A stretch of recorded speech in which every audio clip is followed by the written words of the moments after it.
Bills Mafia, what's going on? Welcome. Thursday night, Buffalo late night.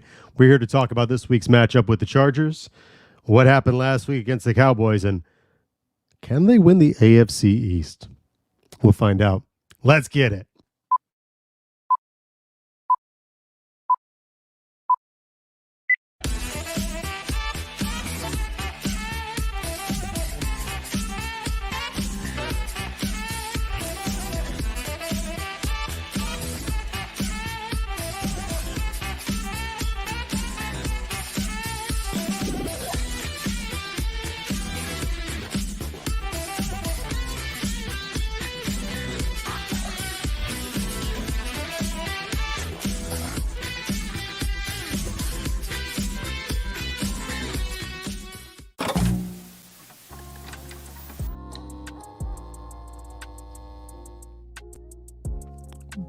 Bills Mafia, what is going on? Good evening.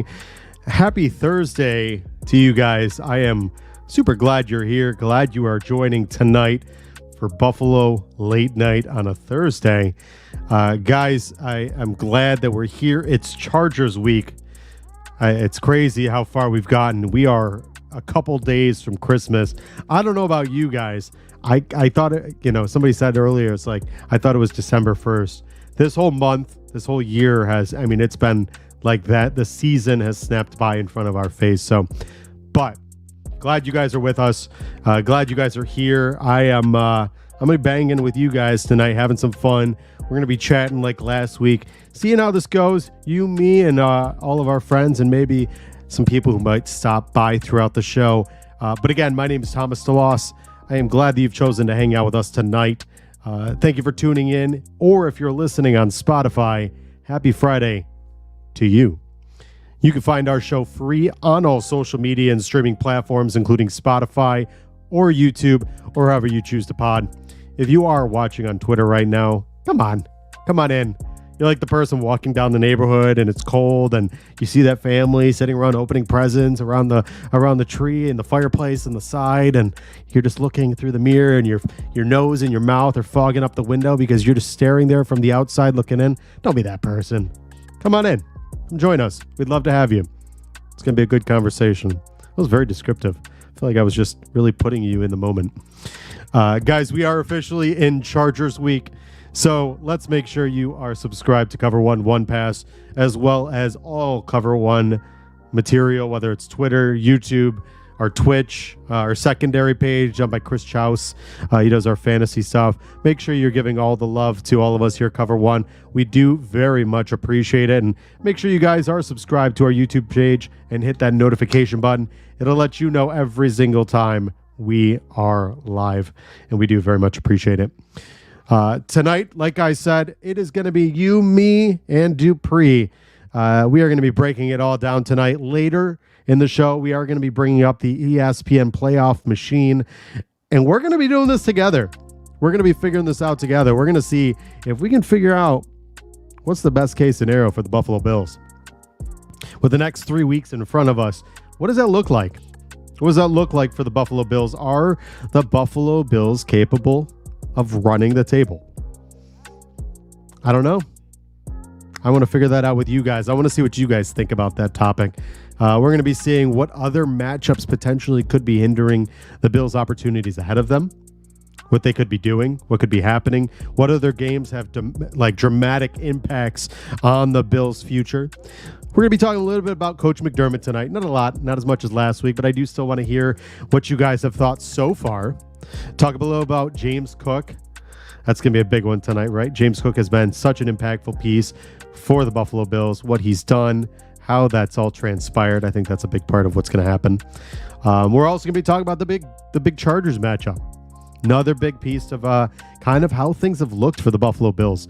This matchup this week against the, I guess, reeling Chargers, a team that going into this season people thought pretty darn highly of. And then finally, we are going to kind of just take a recap of the entire season so far. We're going to have a little, how has everything been? How's this season gone for the Buffalo Bills? But Let's kick it off. Before we get any further, I want to hear from Aaron Quinn and Greg Thompson as they tell us about Cover One Pass. Many people ask us the best way to support us here at Cover One, and that is to sign up to become a Cover One Pass member. That contribution helps give us the access to all the data and information we use to create the content that you love. And I think most importantly, brings you into our community of insiders. It's a great community based on Slack. I know a lot of people don't want to be on social media anymore or be in on those conversations. We bring all of it to you right in our great community of educated fans. And most importantly, you get access to our content creators. Even better than that, everybody loves merch. You get awesome t-shirts, a cool decal, and a letter from the Cover One team signed directly to you. All for $60. That gets you the entire season, next year's free agency and draft. $60. Click the link in the description. Cover One Insider. Become one today. So you heard it there. My wife, by the way, I was just looking down, so if you wonder why I wasn't looking at the screen, my wife just texted me. She said, the description I gave, my wife's in the other room, right on the other side of this wall. She puts me in this little closet. Just kidding. It's a pretty big room. But she was telling me my description of being outside the house and looking in with my nose pressed up against the window. Apparently that was pretty good. So we'll go with that. But needless to say, I think that's where we'll leave that there. Guys, that being said, let's move on to the first topic tonight for Buffalo Late Night. Let's talk about last week's game. Big time matchup against the Dallas Cowboys. A game for a lot of people that I think going into, there was a lot of question marks as to what could potentially happen. Obviously, it was a very impactful game, a game that for a lot of people, they didn't really know what was going to happen. A lot of could the Bills continue the path? Could they continue this kind of upward trajectory from letting Ken Dorsey go and Joe Brady taking over, the offense kind of finding itself again? Could they go up against one of the biggest teams in the NFL? Could they do it? Could they show up? Man, I'll tell you, I really was nervous going into this matchup. I had some confidence. I think a lot of us do. I think I had some confidence in this Buffalo Bills team. But, you know, the one thing I will say about this matchup is they proved a lot of us wrong. This wasn't just a everyday matchup. This wasn't just an everyday game. They showed it. They showed that they could hang with the big boys. You know, and for a lot of people, when it comes down to it, at the end of the day, a lot of this season so far has been very tumultuous. A lot of big time Bills all over the place, kind of Billsying themselves, right? Like I think the oh so tender and very I don't know if it's antiquated terminology of Bills being Billsy. They've done it this season. They have lived up to the terminology. They've lost in some of the worst ways, whether it was the 12 men on the field or Josh Allen affectionately pissing down his leg, which, by the way, I apologize if you've never seen Buffalo Late Night. I am more of the redheaded stepchild of Cover One. I'm a little edgier. I'm a little bit more less refined than guys like Eric and Greg.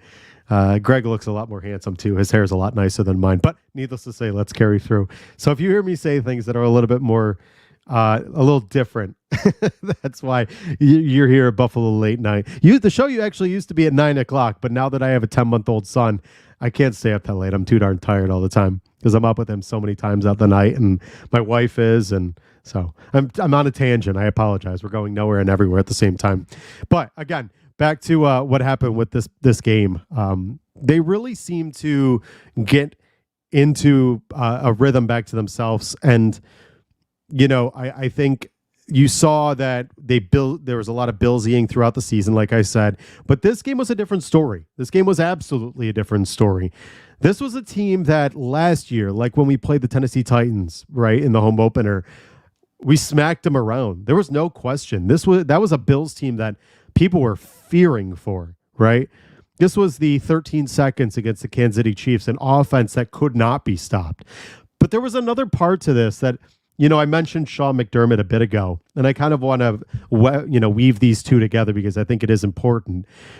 That defense was unbelievable. Unbelievable.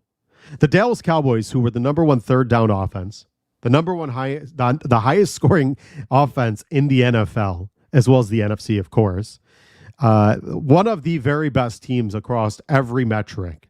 Defensively, offensively, everything. Fantastic. Dak Prescott, who is number one right now in outside of Purdy, number one in odds getting for the MVP. That Cowboys team was feared. And the Buffalo Bills had them come in, even though Jerry Jones said that it was the weather. Whatever.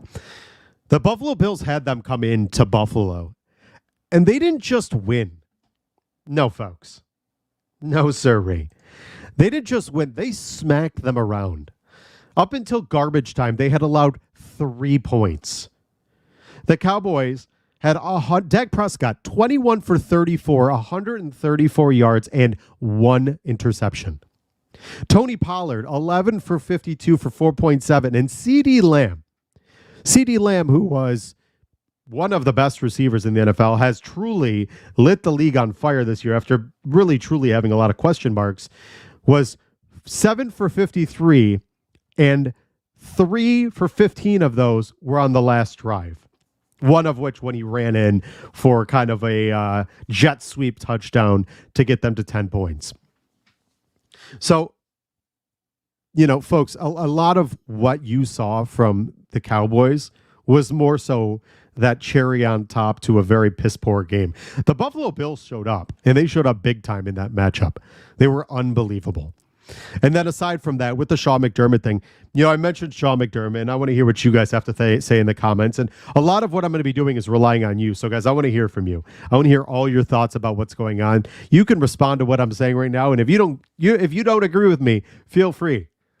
Give me my smackdown. I want to hear it. But Sean McDermott, man, coming off of the heels of the Tyler Dunn article, which I've said last week, I think it was grimy. I don't think it was the approach that you're supposed to do in journalism. I get the writing. I agree with all the stuff about the on-field stuff. But aside from that, all the other personal nonsense was just unnecessary. Or was it? Maybe. And Kevin Masseri, my buddy, said this.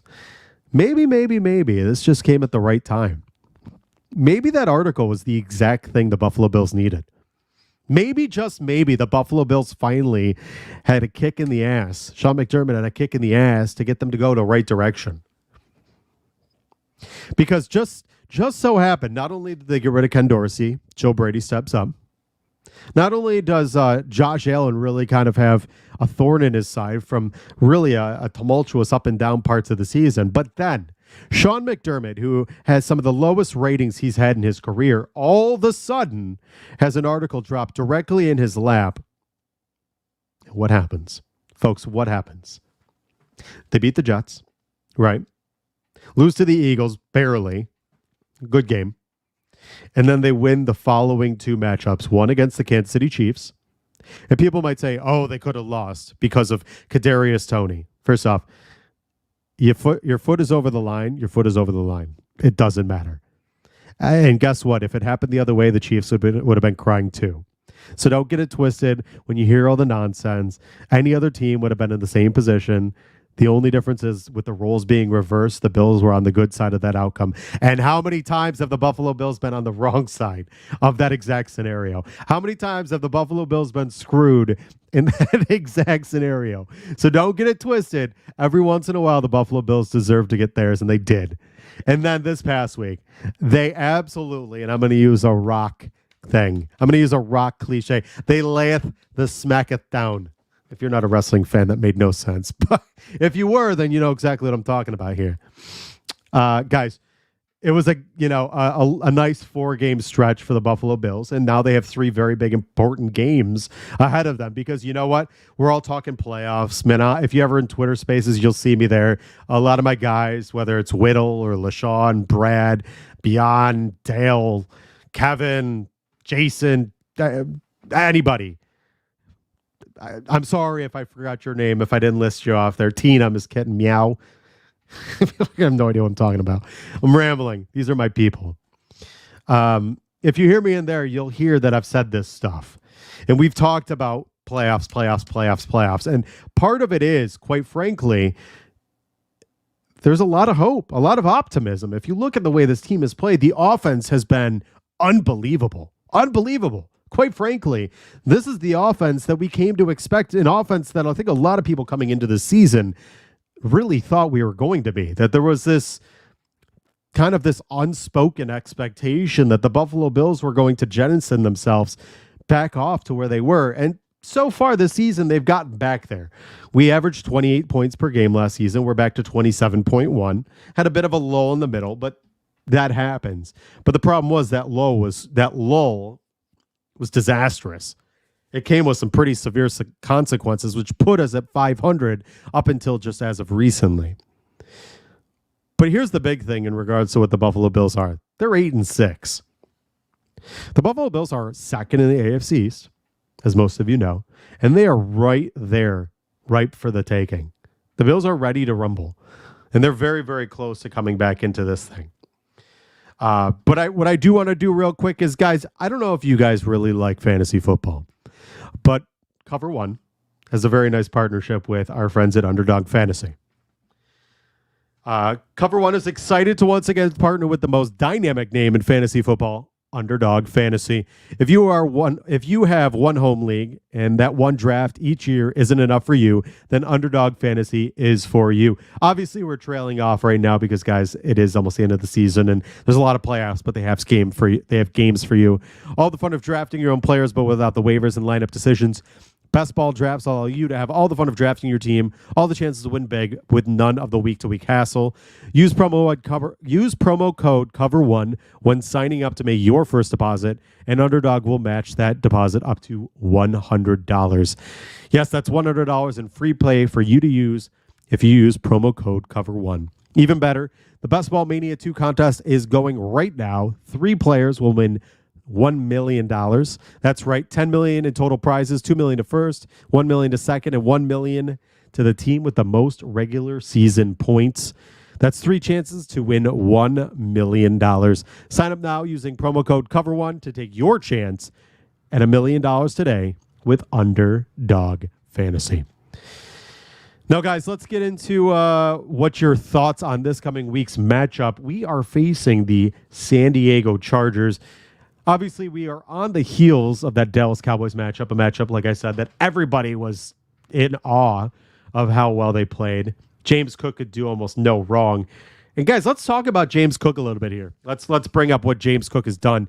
James Cook in the past week, we've really kind of seen him emerge as a serious weapon. Last year, and I still remember the moment. Not last year, but prior to the draft when James was drafted, I was at a Rochester Americans game right down here at the Blue Cross Arena. I don't know if it's Los Angeles Chargers.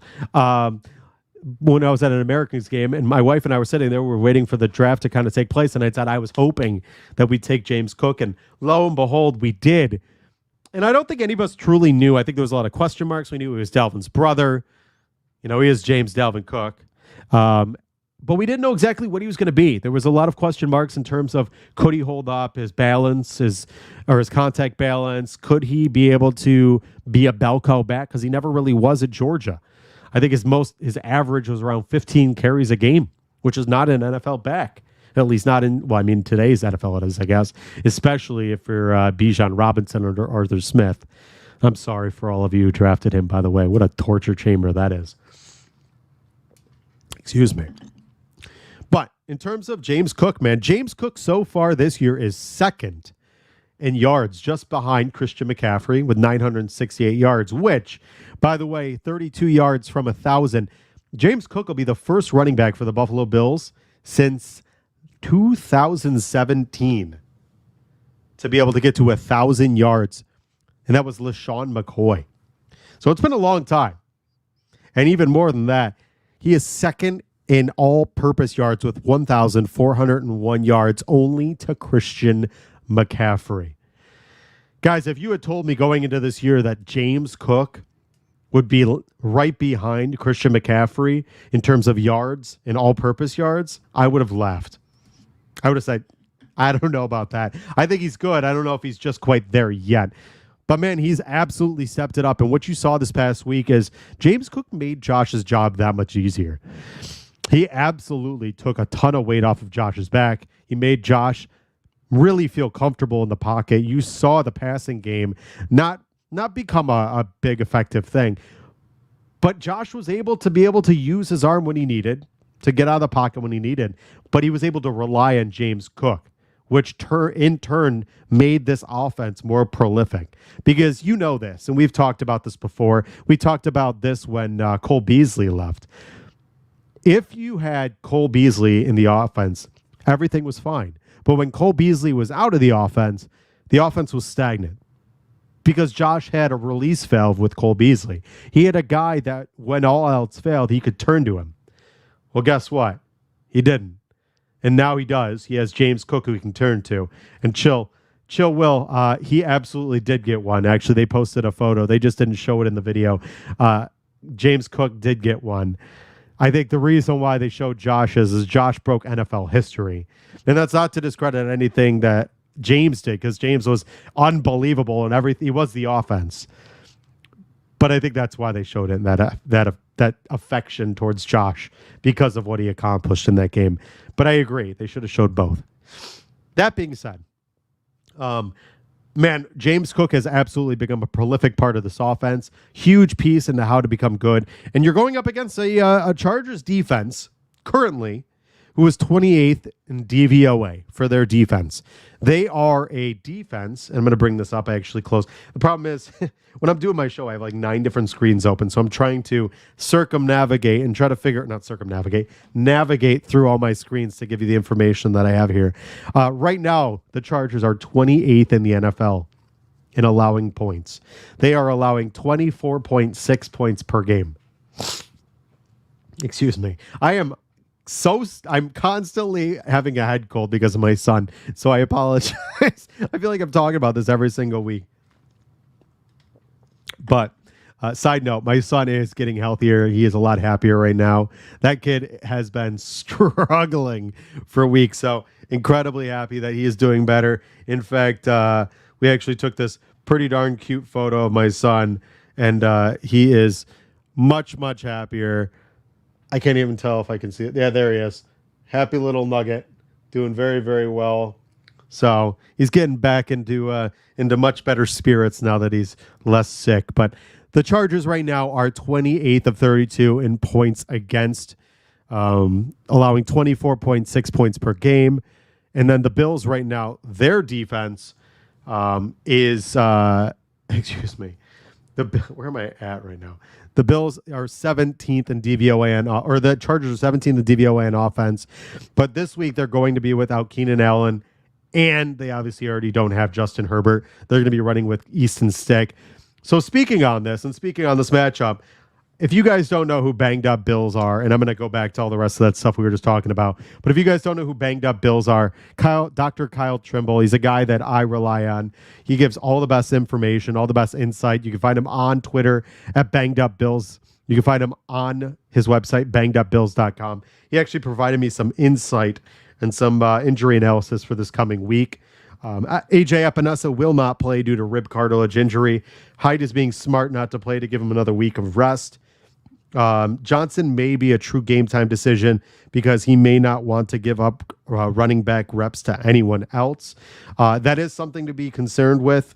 Ty Johnson has become basically the number 2 back. Latavius Murray's been fine, but I think the thing is with Latavius, there are some ball security issues there. And just in general, I think Ty Johnson just gives you a little bit more oomph, a little more bang for your buck. And then Phillips was going on the IR, was more of a roster necessity rather than a severity of injury, despite it being a dislocated wrist. Very promising to see Daquan Jones begin practicing, but we won't see him until probably week 18. Speaking of which, guys, Daquan Jones, what a huge coup for the Buffalo Bills to be able to get Daquan Jones back. A guy that was trending to really have his first all-pro season in the NFL, a guy that was playing as one of the best defensive tackles in the NFL. The rest of the line was eating with him there. So to be able to get him back potentially in time for the playoffs, I think is big time. But obviously you saw those injuries right there. And then in terms of the Los Angeles Chargers, I think I've said San Diego before. I apologize. In terms of the Chargers, they have quite a few injuries. AJ Epinesa, excuse me. Keenan Allen not playing is a massive, massive loss. He has been phenomenal for them this season. What he's been able to do for their offense so far this season, Keenan Allen has in 13 games, 108 receptions, 1,243 yards, 7 touchdowns. He has been, the linchpin of that offense for a team that was really relying on Austin Eckler for the last couple of years. Keenan Allen, at 31 and almost 32 years old, has had a renaissance of a season. A guy that, for a Chargers team coming in who thought that they had it all figured out with Mike Williams, Keenan Allen, Quentin Johnston, Austin Eckler, Gerald Everett, just the list went on and on of all the talent they had. It just was an absolute mess how things worked out. But Keenan Allen really stepped it up. And that's really what, when you talk about teams needing a guy to step it up, Keenan Allen was able to do that for them. The problem was, quite frankly, their coach, Brandon Staley, just consistently shot himself in the foot on a more regular basis. And it seems that I think this team now, under their new head coach, Giff, might actually see a resurgence. They might actually see maybe a little bit more positivity. Obviously, this past week, they got roughed up by the Raiders. I think that was just pure happenstance, the fact that the wheels fell off, new head coach, everything's going to be tough there. I think the tough thing for them is they're going into a matchup against a Buffalo Bills team. This is something, a lot of people this week, they're saying the Chargers might get a bump. Okay. But I think what people are not saying is the Buffalo Bills are playing with their hair on fire. There is a certain level of just rage the Bills are playing with inside of themselves. And I think that's something that needs to be accounted for. Poonaford probably will be activated. If not Poonaford, there is a chance that Eli Anku could also be activated. He has been another guy that has done very, very well for the Buffalo Bills. But the Bills, let's just say this, the Bills are on a burner of sorts. And that's going to kind of play into what's going on with the Buffalo Bills right now, because they are trending into potentially making the playoffs for a team that for most of us thought that maybe they might have been dead in the water. But there's also a chance they could win the division. And obviously we'll talk about that. We'll bring up the playoff machine in just a little bit. But for the Bills, they're having an unbelievable season to come back from where they are. And they've beaten 2 very, very good teams, almost beat the Eagles, really should have beaten the Eagles. And you're talking very minimal mistakes. If they had Joe Brady the whole way through, you're talking about a team that's probably clear-cut the number 1 team in the AFC, and probably a team that's right up top next to the 49ers of one of the best teams in the NFL. And I think that continues on this week. For the Chargers being what they are, they're going to have a hell of a time trying to play against the team. Joey Bosa will not be in. Khalil Mack didn't participate, but that's more of a rest thing because he's obviously a more of a veteran player. But they have a lot of injury issues right now, a lot of injury issues. And for a team that's already reeling, a team that got rid of their head coach, I just don't know if they have enough. I don't know if there's enough in the tank for them to go up against a Bills team that I know people are saying trap games, and I don't subscribe to the trap game idea for one. Trap games is a mentality of a fan that things didn't go right. Unless you're a team that's completely arrogant and full of themselves and don't think about the fact that what's really going on. The Buffalo Bills are a team that week over week play for that week, and they've proven that. They've been a very good team for the last couple of years because of the fact that they're looking at each week and not beyond each week. So if you look at that scenario in and of itself, going into this week, it shouldn't be a trap game. They know that the Chargers are still an NFL matchup. They know that they still have to show up. They still have to put their best foot forward. They can't just all of a sudden, expect nothing to come of it and that they could just walk right through and say, oh, we're going to win. Because as soon as you do that and you say maybe we're looking towards the Patriots, because, again, the Patriots are really, really bad. They may end up with the number 1 pick in the NFL draft. God willing, I hope they don't. I hope they somehow figure it out. But if the Bills were really to do that, yes, they could absolutely catch themselves in the crosshairs of a potential Easton Stick, coming out party, I guess. Because all intents and purpose, had you not looked at the other side of the score, what the Raiders did, Easton Stick actually had a pretty darn good game last week. So, the Buffalo Bills playing the way they are, Joe Brady, who, what else can we say about Joe Brady? Joe Brady coming out of LSU, guy that was highly touted, a guy that was thought very, very much of, that could be the next in the line of a Eric Bieniemy or a Ben Johnson or a Bobby Slowick or Sean McVay, Kyle Shanahan, you name it, list goes on, of great guys out of college, great guys or position coaches that became coordinators, that then became head coaches. That was Joe Brady. And then he coached under Matt Rule, and everything went sideways for that dude. But now, what a performance Joe Brady has had. I mean, really, the last 4 weeks, the Buffalo Bills have had fantastic results. Fantastic results. Against the Jets, 32 points. Against the Eagles, 34 points. The Chiefs, 20 points. I know 20 points, it's not great. It's not their average. But when you're playing against a defense like that, those are sometimes games you're going to have to win like that. And then against the Cowboys, 31. In all four of those. And if we're gonna take a look real quick, I'm gonna bring this up for you guys real quick. I'm gonna bring up FDN Fantasy's DVOA, which if you ever look at that stuff, DVOA, which Aaron Quinn subscribes, and that's the holy gospel, man. He believes in this stuff religiously and for good reason. If you look at the defenses, the Jets are the number 3 defense, Dallas is number 6 defense, Kansas City's number 8 defense, and then who's the last one I was talking about? Kansas City. What did I say? Yeah, Kansas City, New York Jets, Dallas, and who was the last team? The Eagles, excuse me. And the Philadelphia Eagles, who are actually 23rd, but I think that's just a product of the fact that they've had a rough couple go of it. I completely lost track of what's going on right now. This is what happens when you're doing a show and trying to adjust on the fly to what's happening. But the Bills have played some very, very good games. Defense has shown up for the most part, allowing 6, 17, and 10. So kudos to Sean McDermott for tightening it up and figuring things out when need be, especially after the Eagles game. He really kind of fixed it up.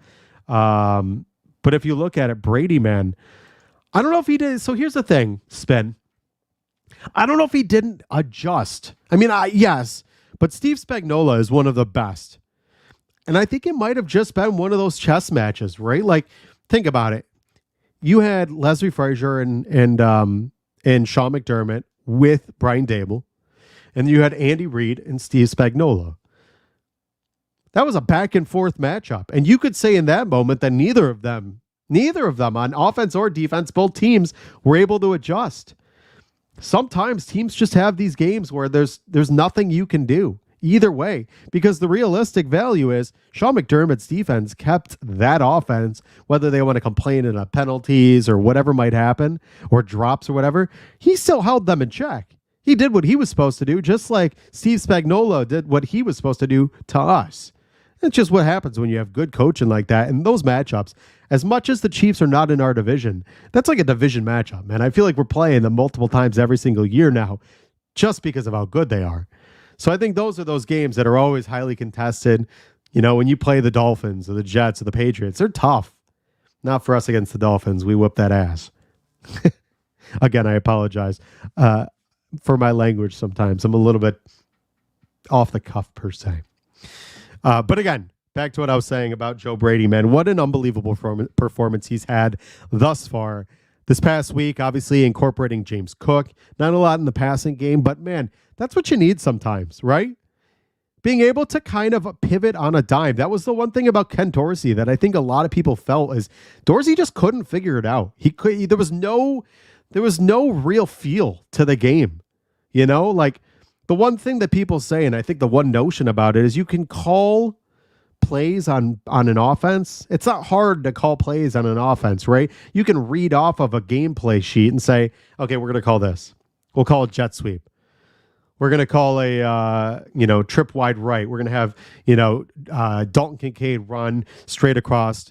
And, you're going to have Gabe Davis run a fly route and Shakir run, a curl back to the sideline, right? All those things can be true. But that doesn't mean anything. Calling plays is just calling plays. Brady's calling a game.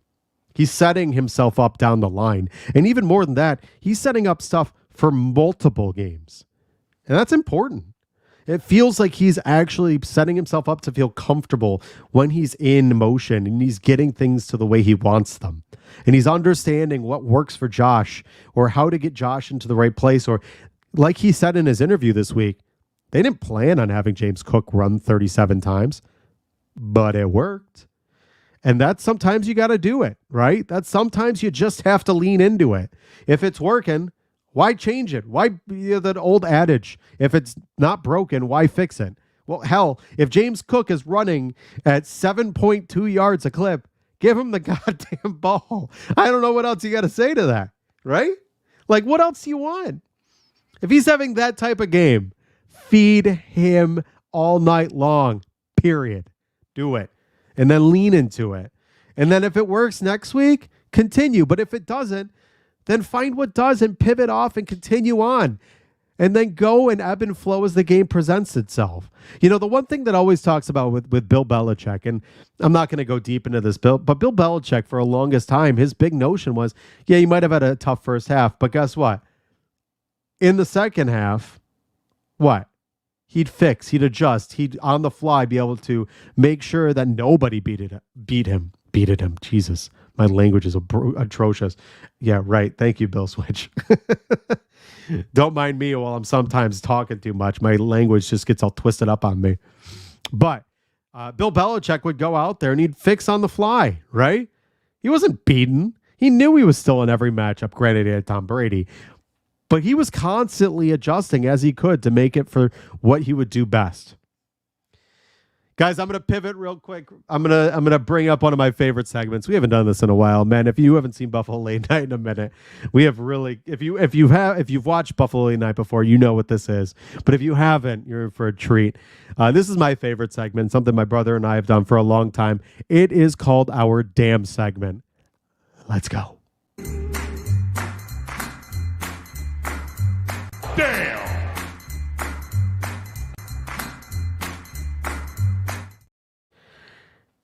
Ladies and gentlemen, this is our Damn segment. So tonight on Buffalo Late Night, we are tipping our cap to a familiar face, Mr. Aaron Rodgers.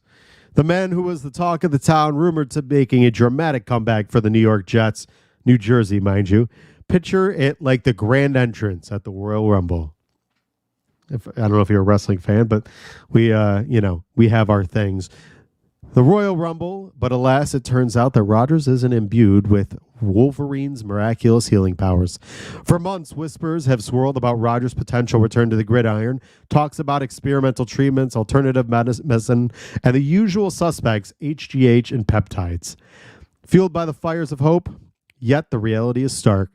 At 38 years old, following a Grizzly injury just 4 snaps into the season, Rodgers' chances of returning looked as slim as ever. Such an injury typically benches a player for a year or two, and history shows us that the comeback trail is absolutely no cakewalk. Remember Kobe post-Achilles tear or Klay Thompson's 2-year hiatus. Rodgers, ever the optimist, or arrogant, whatever you'd like to call that, seemed convinced he'd shattered every recovery record known to man. However, whether it was vision from an ayahuasca journey or sheer determination or him just being an asshole, it appears the veteran quarterback will not be back, steering the Jets offense back to glory this season. Jets fans, we share your sigh. No, we don't. But as your name once again is an acronym for everything that it just could be, just end the season. It's a story of unfounded hope, rushed healing, the harsh truths of biology, and some guy that just can't seem to manage to stop saying his own name. For his mind-boggling optimism, we are rewarding Aaron Rodgers this week's Damn Trophy. So there you are. For anybody who didn't know what Damn was, that was our segment. We got away from it for a little while, but it is a spicy segment where we award somebody for some nonsensical thing going on in sports. Absolutely ridiculous. I'm glad Aaron Rodgers' face is out of the news, and maybe we'll stop hearing about him for a while.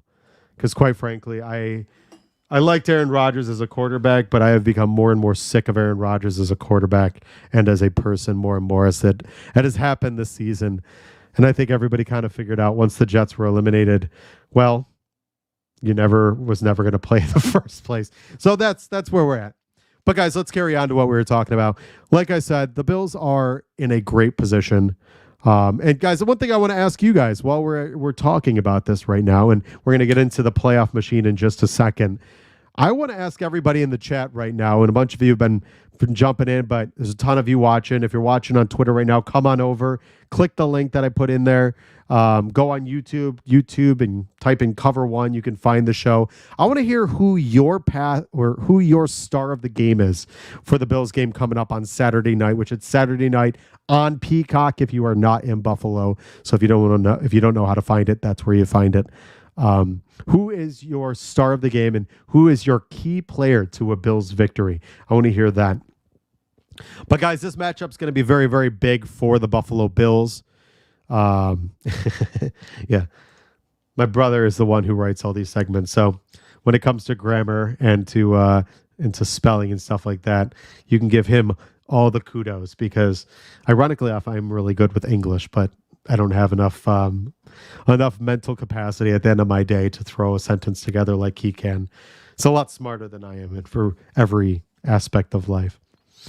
That being said, I'm absolutely rambling. We're going to go ahead and we are going to bring up our ESPN playoff machine.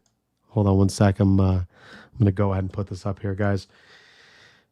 Guys, we have some interesting stuff. Keenan Allen is out, by the way. He is out this week. That is a massive loss for the Chargers. Massive. Von Miller showing up. Yeah. If Von Miller, which I don't know if you guys noticed, this past week, Von Miller was impactful. And I think the one thing that people talked about is where has he been? Yeah, the New York Times one. We can do the New York Times one then. Hold on. We will adjust on the fly. Pardon. We'll keep talking, and you guys can keep putting some up there.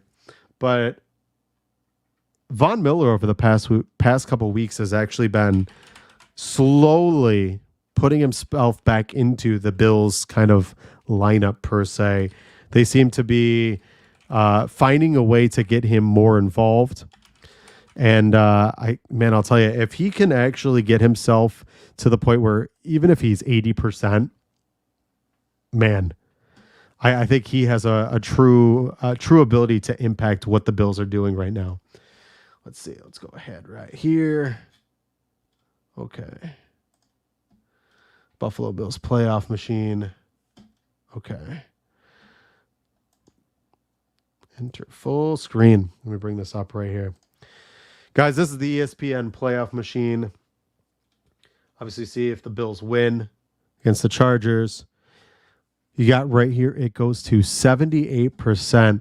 Now, obviously, you can see right here on the side, it's going to tell you if you're hosting a wild card, playing in a wild card, out of the playoffs. There is less than a 1% probability of getting a bye week because obviously at this point, based on what's being said, and I think Kevin Masseri said this because Sale had mentioned there was still a scenario where the Bills could get into that one seed. As far as I'm aware, based on common opponents, the Bills cannot get above the Ravens because the Ravens have 11 wins right now. So even if the Ravens lost out and the Bills won every game, I don't think they could get there. Who is your favorite Bills player? Who is my favorite Bills player? Are we talking about right now or all time? Tyler Huntley, Theodore Huntley. Who's mine? I'm gonna wait to see what you have to say. Do you think Poona Ford gets a shot this week? Man, I would think that he'll probably get an opportunity a little bit, probably a few snaps. It'll be something along the lines of Kingsley Jonathan. Kingsley Jonathan had 9 snaps this week. I think what you more than likely might see is Greg Rousseau kick inside. It just depends on how the game plays out. If the Bills get ahead like they did against the Cowboys, yes, Poona Ford's going to get a ton of reps. He's going to get a ton of opportunities to get out there and get some work in. It depends, again, if Ilianku is activated. It truly depends as to what they can actually get going. All time, who's my favorite Buffalo Bill of all time? Man, I got to go with Eric Mullins. And I've said this before. If there was one guy that we could add to this team, if you could add Eric Moulds to this Buffalo Bills team, what Eric Moulds was able to do, not only separation wise, but his ability to just out physical a cornerback. I mean, he was as big as a linebacker. he had bowling balls on his arms. He was jacked. He was just an unbelievable specimen. He was so good, so impactful, such a I don't even know, like he wasn't there wasn't bravado. There wasn't all this arrogance to his game. He just, man, I almost say he was lunch pail and hard hat because that blue collar nonsense. But man, Eric Moulds was unbelievable. He was such a big time player. Prediction for this week, man, based on how the Chargers have looked recently, Easton Stick is a very, very just underwhelming quarterback, even if he had a good game, but the Raiders are not good. You saw what we did to the Raiders early in the season. I think it all comes down to how they play. The Bills, you know, the one thing I've said before, the Bills, when they start off and they score on their first drive, the last 4 games, they've scored on their, at least the first, I think it was the first drive or the first one of 2 drives. They have been absolutely unbelievable. Absolutely unbelievable. They have impacted the game. It's changed the way other teams have been able to play it. The Cowboys had to get off of their game plan because the Bills were scoring. They could really unleash their defense and pin their ears back. I really think if the Bills get out ahead early, I think the game's over quick. I think I could see a chance where the Bills are up by 3 scores at halftime. Truthfully, I really think that I think this is the type of game that it could be. I think it could be something like 40-10, 48-17. I know that sounds crazy, but I think this Bills offense, man, the Chargers are terrible against the run. James Cook is really starting to feel it. His vision is impeccable right now. He's really starting to get some confidence. I think we're going to see Kyle Allen in this matchup. I think you're going to see the guy that's going to step up. OJ was very good. I think OJ in the new stadium is going to be wiped out, by the way, from the memory banks. Khalil Shakir, I would love to see him impact this game. I think if you can see him impact this game, I think that means that this offense is humming. I say that, and that's not to discredit anybody else. But I think once you see those ancillary options like a Khalil Shakir, which I say ancillary because Dalton Kincaid, James Cook, Stephon Diggs, those are your big 3, right? After that, when you start seeing other guys filled in, I think that's when you really start seeing the offense doing well because 5, 6, 7 guys getting targets. Josh Allen's feeling it. He's really starting to spread the wealth. He's seeing the field. He's going through his progressions. He's not feeling threatened. That's when Josh is at his best. Truthfully, I think that's what you're going to see this week. I think there's a chance that Josh can really kind of unleash.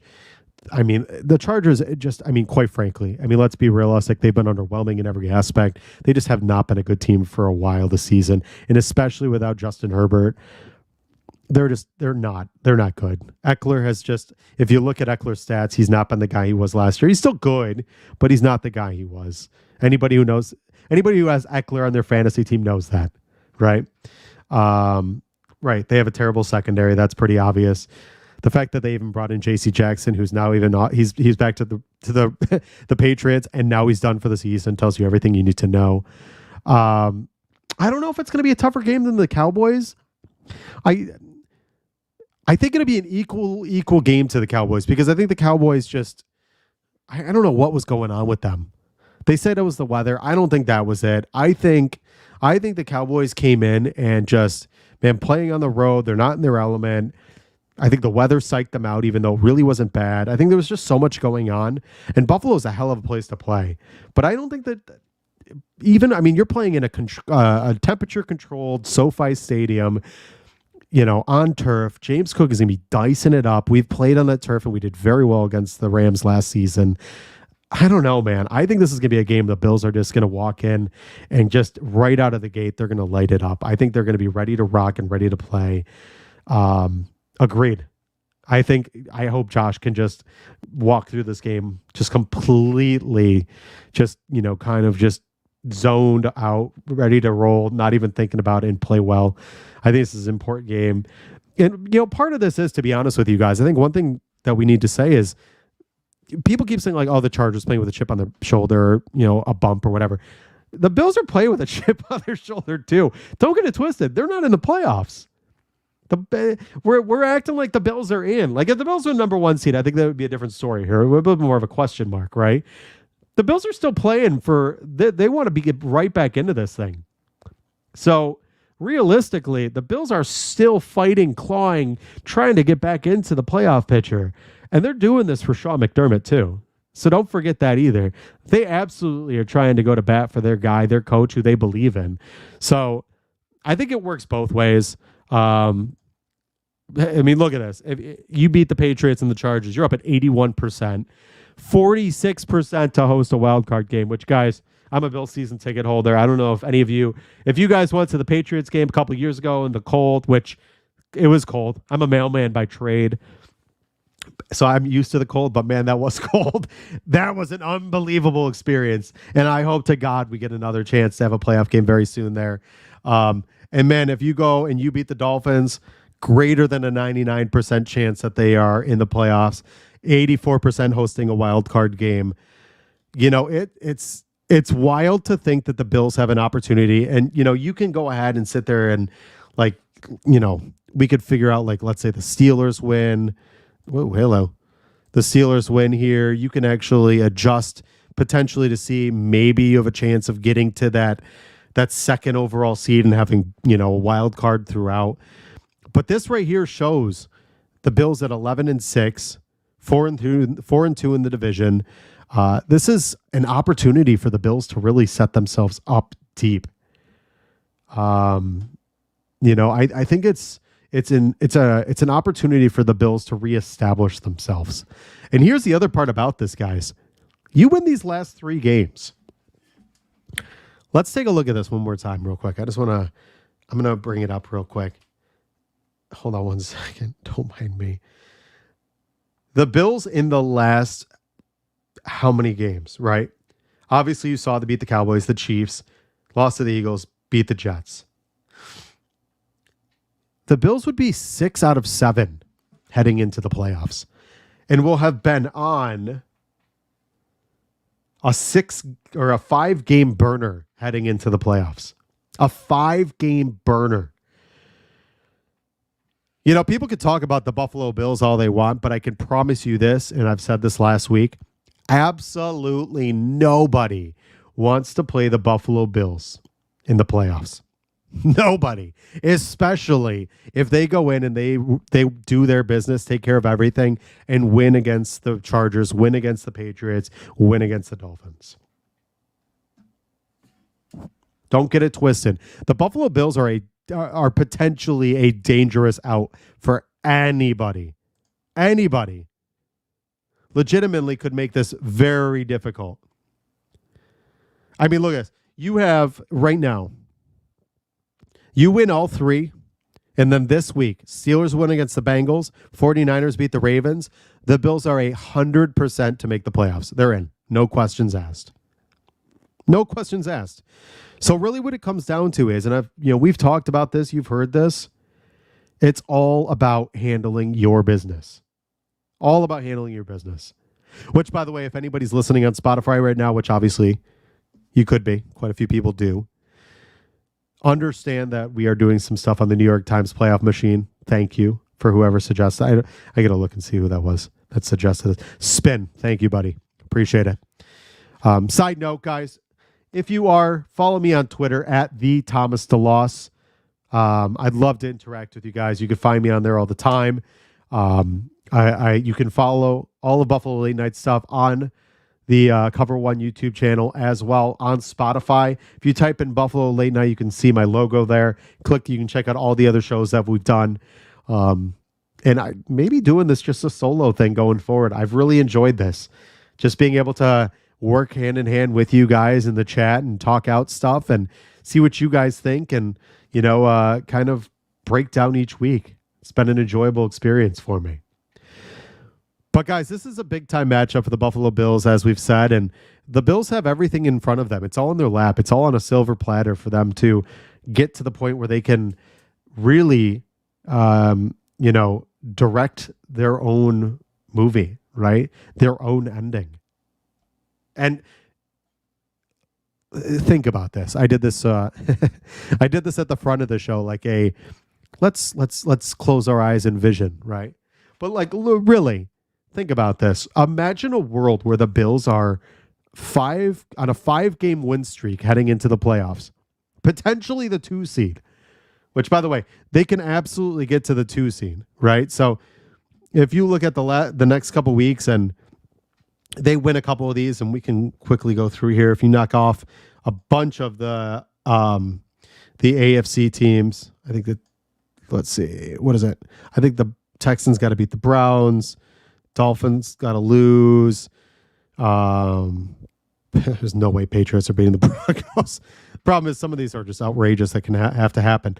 But there's absolutely a scenario where the Buffalo Bills can get to the number 2 seed. But like, imagine this. Picture this with me here, guys. There is a legit chance the Bills go into the playoffs as a 5-game win streak. And then they could host every game in Buffalo. All the way up into potentially into Las Vegas. And I understand we're getting ahead of ourselves. We haven't even made the playoffs yet. We still got to finish business this weekend in Buffalo against the Patriots, and then into South Beach against the Miami Dolphins. But tell me the NFL doesn't love what a better story it is than the Buffalo Bills, who went through, start of the season, Josh Allen is the Madden cover. Then they go through some turbulation, right? Ken Dorsey gets fired and Joe Brady, the young gun, takes over. And then Sean McDermott gets the knife in the back, right? And then from there, after all that's said and done, they somehow manage, with their backs against the wall, with all the critics saying that they couldn't get it done, all the Nick Wrights, all Colin Cowards, all the Skip Bayless and Craig Cartons and all the nonsensical guys that sit there and cry about Josh Allen doing this and flopping. Which, side note, if you don't want Josh Allen to flop, stop touching him after he throws the ball. You're only just doing yourself a disservice. But imagine all those guys sitting there and counting the Bills out, for them to only, with the last 5 games, win. And then, like Spin is saying, 6 games need to go our way for the number 2. 6 games. Imagine a scenario where all that happens. A team like the Buffalo Bills, who have been darlings of the NFL, somehow find a way to right all the wrongs through their season, right? What a storybook type of scenario. And they're able to find themselves right on the doorstep of the Super Bowl. In the season where Josh Allen, which, mind you, don't get it twisted. If the Bills win these next 3 games and Josh Allen balls out, his name, which is like 5th in odds for the MVP, is going to skyrocket. Because I promise you, the NFL does not want Brock Purdy to win the MVP. They are begging somebody to come up and grab that brass ring and take away the MVP from Brock Purdy. They are begging somebody to not allow Brock Purdy to win the MVP. So don't get it twisted. If Josh Allen somehow finds a way to win the last 3, and I think they do, that he's absolutely back in the conversation. Which 2 out of the last 3 Madden cover winners were also the MVP. So Josh Allen's right there. But like I said, what about what a movie, like a Hollywood storyline would it be for the Buffalo Bills when everything seemed to not be going their way this season, for the Bills to then flip it on its ear, rewrite history, and then to win the Super Bowl? Guys, I am ecstatic for what's going to happen on Saturday night. But what I want to do say, and I'm going to clear this out, and it's you and me. Oh, there's my background. Okay, here we are. What I do want to say is, guys, I truly appreciate all you guys being here with me every single week, and I think this is what we're gonna do. I think it's gonna be you, me, Dupree, everybody in the chat. And we're gonna do this every single week. Which, by the way, yes, he absolutely is. And right, I'm telling you, it might have been an early exit there, and it has. 2019. The Kansas City Chiefs were 6-4 at the 10-week marker. 2020, the Tampa Bay Buccaneers were all but out. Both teams won the Super Bowl.